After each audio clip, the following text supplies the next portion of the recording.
सुबह की रोशनी में नहाया हुआ प्राचीन मंदिर आरती करते हुए लोगों के साथ जीवन से स्पंदित होता है। घंटियां बजती हैं और मंत्र हवा में भर जाते हैं। छोटी स्नेहांशी मंदिर की घंटी बजाती है। उसकी छोटी सी इच्छा पवित्र स्थान में गूंजती है। भगवान, कृपया मुझे मेरे पापा से मिलने दो। स्नेह की आंखें दबे आंसुओं से चमक उठती हैं क्योंकि वह अपनी बेटी को देखती है। स्नेहांशी को दूर ले जाने से पहले जल्दी से खुद को संभालती है। जन्मदिन की सजावट से सजे कमरे में अकेले बैठी है, जो खुशी के माहौल के बिल्कुल विपरीत है। टाबर हमेशा और हामे को गले लगाती है। अनकहे दुह के बीच सांत्वना का एक मौन वादा। उसकी आंखों में आंसू जमा हो रहे हैं। माँ, मेरे पापा क्यों नहीं आते? क्या वो मुझसे प्यार नहीं करते? Her voice fragile whisper. स्नेह स्नेहाशी के कमरे में प्रवेश करती है। सुबह की रोशनी शांति से सो रहे बच्चे पर एक नरम चमक डालती है। स्नेह का कोमल स्पर्श स्नेहाशी को जगाता है।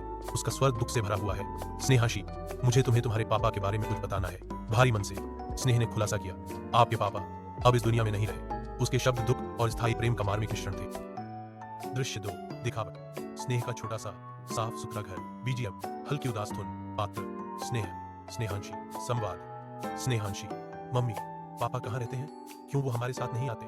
स्नेह, चेहरा सख्त, तू उनके बारे में मत पूछ, खेलने जा। कार्य। स्नेहांशी उदास होकर कमरे में चली जाती है। स्नेह खिड़की से बाहर देखती है। उसकी आंखें कहीं दूर अतीत में खो जाती है। कैमरा। स्नेहांशी के उदास चेहरे पर क्लोजअप, फिर स्नेह के खोए हुए अतीत की छाया और एक नया जीवन। अंधेरी रात, भारी बारिश, सुनसान सड़क, बिजली चमकती है। गर्भवती स्नेह भीगी हुई और डरी हुई सड़क किनारे गिर जाती है। उसकी चेतना धुंधली हो रही है। शारदा माँ फ्रेम में आती है, स्नेह को देखती है, आवाज में करुणा। बेटी, डरो मत, मैं हूं ना तुम्हारे साथ। कैमरा।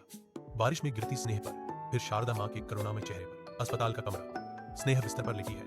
स्नेह, शारदा माँ, doctor, non speaking role. Doctor Sneh को बताती है कि वह गर्भवती है। स्नेह रोने लगती है। शारदा माँ उसके सिर पर हाथ फेरती है। शारदा माँ, जिंदगी तब शुरू होती है जब तू खुद के लिए नहीं, किसी और के लिए लड़ने लगती है। स्नेह के रोते हुए चेहरे पर क्लोज अप, फिर शारदा माँ के दिलासा देते हुए।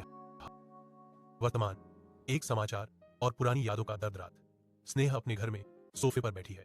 स्नेहांशी सो रही है। स्नेह अपने फोन पर समाचार पढ़ रही है।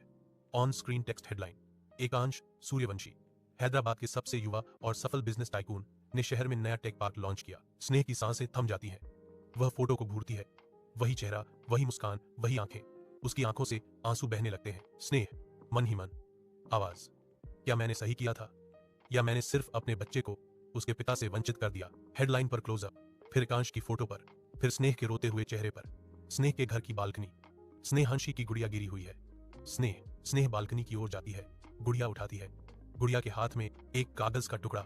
ऑन स्क्रीन टेक्स्ट कागज पर, पापा प्लस मम्मी प्लस मैं खुलशी। स्नेह खिड़की से बाहर देखती है। शहर की रोशनियां उस आदमी के नाम से जगमगा रही हैं। कागज के टुकड़े पर क्लोज अप, फिर शहर की रोशनियों पर फोकस, और अंत में स्नेह के चेहरे पर असमंजस।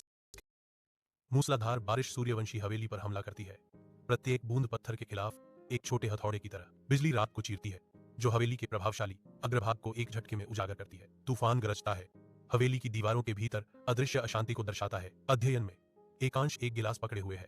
उसका चेहरा अनपढ़ है क्योंकि स्नेह आती है।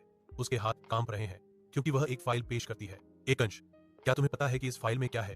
तुम्हारे पिता की कंपनी ने दस्तावेजों में जालसाजी की है।